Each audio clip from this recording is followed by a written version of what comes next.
श्रद्धा सुमन। हमारी ज़िंदगी सब रंग का लेखा जोखा है। ज़िंदगी में हर एक रिश्ता एक दूसरे के साथ जुड़ा होता है और कुछ सुनहरी यादें भी होती हैं जिसकी एक अलग सी खुशबू होती है। कहते हैं कि ज़िंदगी में हर एक को हर सुख नहीं मिलता है, कुछ ना कुछ अधूरा सा रह जाता है। कई तमन्नाएं अधूरी सी रह जाती हैं और उसे पूरा करने का दूसरा मौका ज़िंदगी हमें नहीं देती।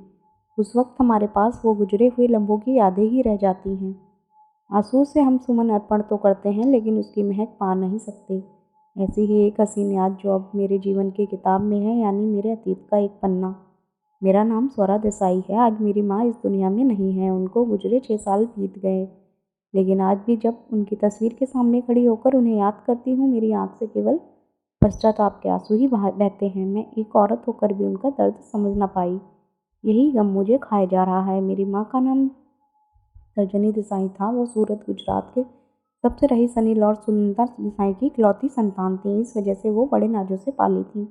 मेरी माँ पढ़ाई में अच्छी होने के साथ साथ खूबसूरत भी बहुत थी। एमबीए करने के बाद उन्हें वही बैंक में नौकरी भी मिल गई। तब मेरे नाना ने कहा, जब अपना खुद का ऑफिस है तो तुम्हें दूसरी जगह काम करने की क्या जरूरत। तो वो हंसकर कह उठी, पापा मुझे अपने दम पर कुछ हासिल करना है, आपके ऑफिस का काम मैं जब चाहे संभाल सकती हूँ ना। उनकी बात सुन नाना मुस्कुरा पड़े। बेटी जब जवान होने लगती है तब से उसकी माँ को उसकी शादी की चिंता होने लगती है।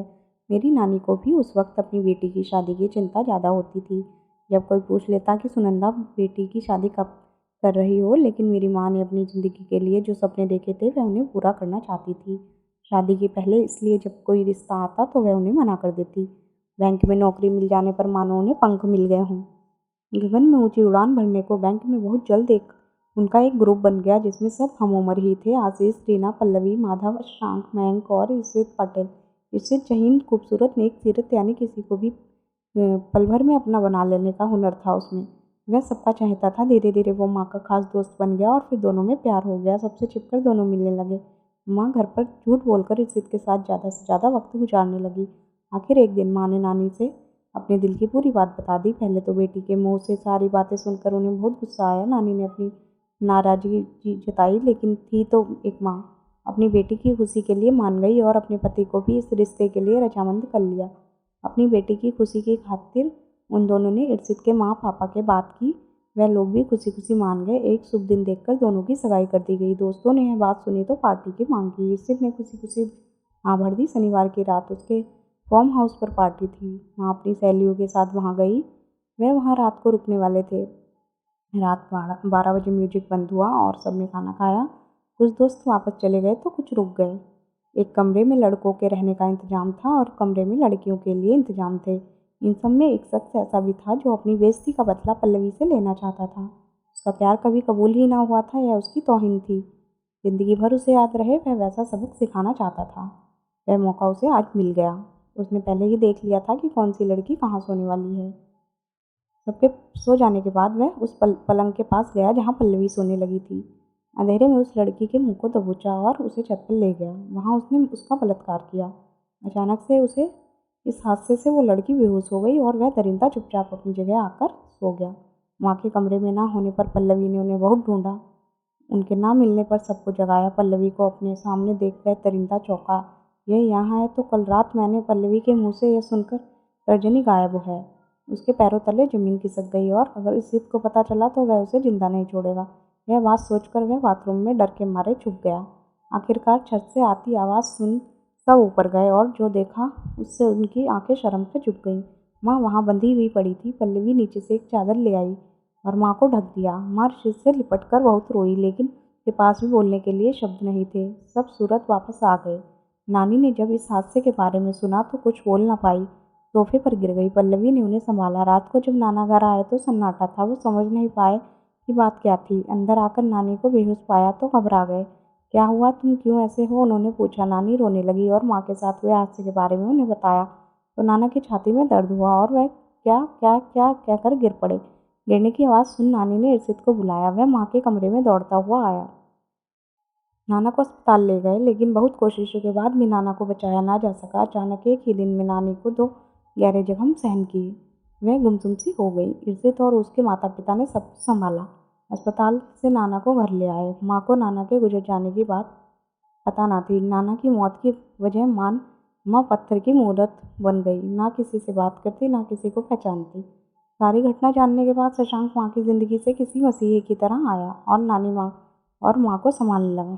शुरू शुरू में इर्षित हर रोज़ माँ के घर आता था, लेकिन शशांक का रोज़ रोज़ आना देख उसे तकलीफ होने लगी। उसने धीरे धीरे वहाँ आना बंद कर दिया। एक दिन इर्षित के माता पिता नानी के पास आए और माफ़ी मांगकर रिश्ता तोड़ दिया। यह बात बताकर कि वह बलात्कार हुई लड़की को अपने घर की बहू नहीं बना सकते। वो चले गए।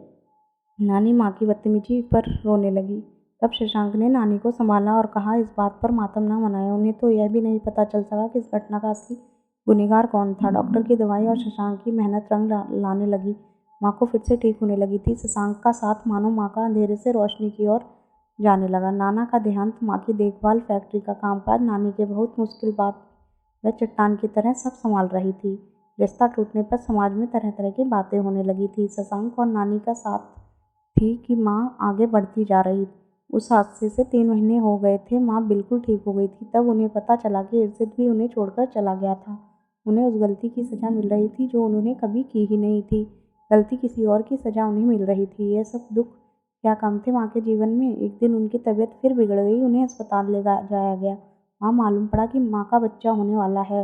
उस बात से नानी का दुख और भी बढ़ गया। नानी ने ठान लिया कि वो इस अनचाहे गर्भ को अपनी बेटी की ज़िंदगी से निकाल फेंकेगी और अपना फैसला उन्होंने माँ को बताया। माँ ने नानी के इस फैसले को मानने से इनकार कर दिया।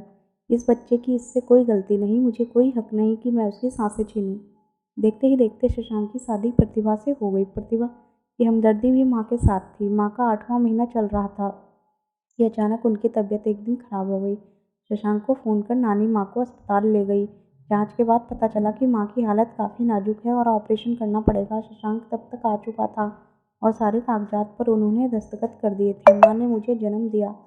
कमज़ोर होने के कारण मुझे कुछ दिन कांच की पेटी में रखा गया था। अस्पताल में आकर माँ ने मेरे नामकरण की जिम्मेदारी शशांक और प्रतिभा को दे दी। शशांक ने मुस्कुराकर मेरा नाम साम्रा रखा। देखते देखते माँ फैक्ट्री जाने लगी थी और मुझे नानी संभालने लगी थी। काम में मुश्किलें आने पर माँ शशांक की मदद किया करती थी। कितने समय में शशांक माँ के साथ था। उन्होंने माँ के जीवन में हर अच्छे बुरे वक्त में उनका साथ दिया था, वो भी किसी आरजू और शिकायत के बगैर। इस बात का असर माँ के मन पर पड़ा। वो मन ही मन शशांक को चाहने लगी थी। मन की चाहत को प्लेटोनिक लव कहते हैं, जिसमें जिस्म का नहीं बल्कि आध्यात्मिक प्यार होता है, यानी कि रूह का रूह से प्यार होता है। लेकिन इस प्रेम का समझना काफ़ी मुश्किल काम है। इस प्यार की अहमियत किसी किसी को ही समझ आती है। इसमें दो लोगों के जज्बात, सोच समझ, एक दूसरे के लिए आत्मीयता महसूस होते हैं। शशांक का बार बार माँ के घर आना समाज में चर्चा का विषय बन गया था। लोग कई तरह की बातें करने लगे थे, पर इसकी परवाह न तो माँ को थी न शशांक को। मैं बड़ी होने लगी थी। बचपन में मैं शशांक अंकल के आगे पीछे घूमा करती थी।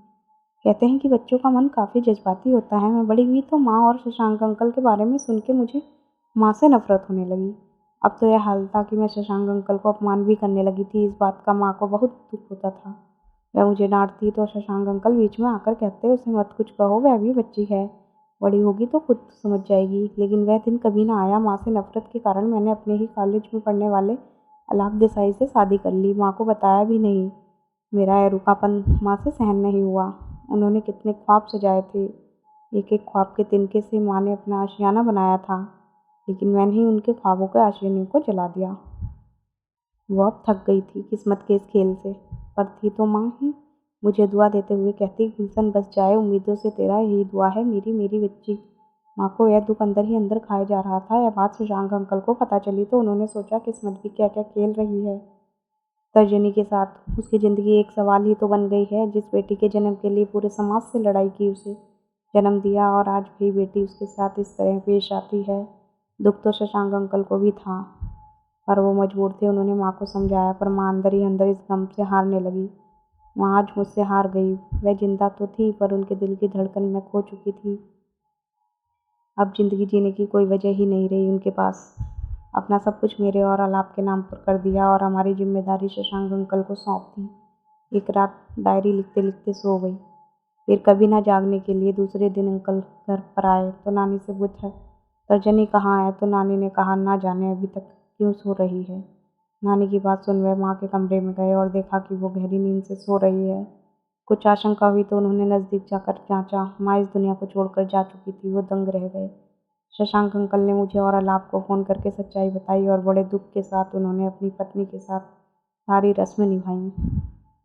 आखिर मैं माँ की वसीयत के मुताबिक सब कुछ मुझे अलाप को सौंप दिया और नानी को अपने साथ ले गए। जाते जाते माँ की डायरी मुझे देते हुए कहा, स्वरा बेटा, अगर वक्त मिले तो एक बार इसे पढ़ना ज़रूर। इसमें तेरी माँ की वो सच्चाई है जिसमें तू आज तक अनजान थी।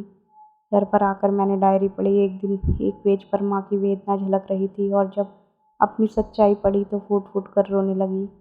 और ये मैंने क्या कर डाला? उस माँ को कोसती रही जिसने समाज में लड़कर मुझे जन्म दिया था। और शशांक अंकल और माँ का सच जानकर पानी पानी हो गई। उनका प्यार कितना सच्चा और शुद्ध था। मैं उन पर शक कर रही थी, न जाने क्या क्या बोल रही थी। अरे मैंने क्या किया? फिर मैंने सारी बातें अलाप को बताई। अलाप ने कहा, मैं तुम्हें सदा कहता था कि किसी को जाने बगैर ऐसा नहीं करना चाहिए कि बाद में सच पता चले तो पछताना पड़े। हाँ अलाप, आपकी बात सही है। मैंने माँ को बहुत गलत समझा। वो तो इस दुनिया में रही नहीं, लेकिन मैं अपनी गलती सुधारना चाहती हूँ। दूसरे दिन सुबह ही मैं अलाप को संग लिए शशांक अंकल के घर पहुँची। सुबह सुबह मुझे वहाँ देखकर अंकल समझ गए कि मुझे माँ की सच्चाई पता चल गई है। आओ स्वरा बेटा, शशांक अंकल ने मुझे प्यार से बुलाया। मैं सीधे उनके पैरों में गिर पड़ी और फूट फूट कर रोने लगी। अपनी गलतियों का पश्चाताप करने के लिए कहने लगी, मुझे माफ़ कर दो। मुझे प्यार से उठाकर अंकल ने कहा, बेटा, वक्त का तकाजा यही है। जो हो गया उसे भूल जाओ। अगर यह तुम पहले करती तो तर्जनी आज शायद जिंदा होती। यूँ तस्वीर बन हमारे बीच ना होती। मैं अपनी गलतियों पर बहुत रोई। अंकल, आज से मैं आपको पापा और प्रतिभा आंटी को माँ ही कहूँगी।